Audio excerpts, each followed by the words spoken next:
Hello guys, welcome back to Zik the programming guide channel. In today's video, I'll be showing you how to set up Termux on Android for the first time. So first thing you have to do is, in order to set this up, you have to type in Termux setup storage.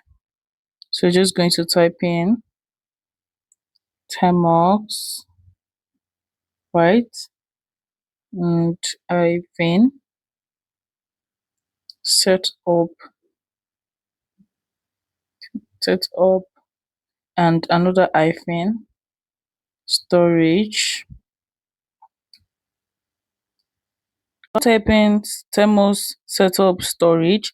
The next thing you have to actually type in is package updates, which is pkg updates. That's what you're going to type in, pkg updates, update,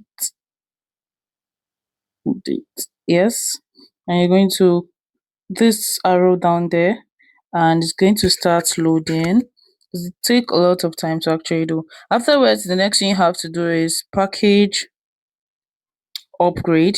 That's the next upgrade, and you're going to do like the hyphen and put in while, and you're going to enter.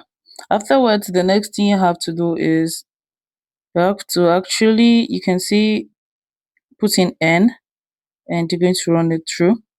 Any question it actually asks you, you have to put in letter n, right? Afterwards, you put in letter n again, and the next thing you have to do is package install, right? This is pkg, and you're going to put install,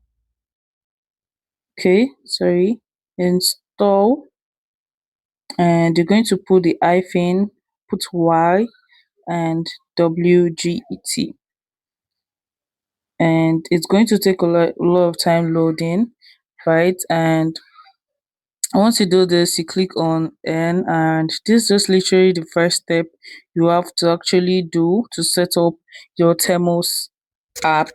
If you find this guide helpful, give this a thumbs up and equally subscribe to get more tips like this. Thanks for watching guys. That's my next video. Bye.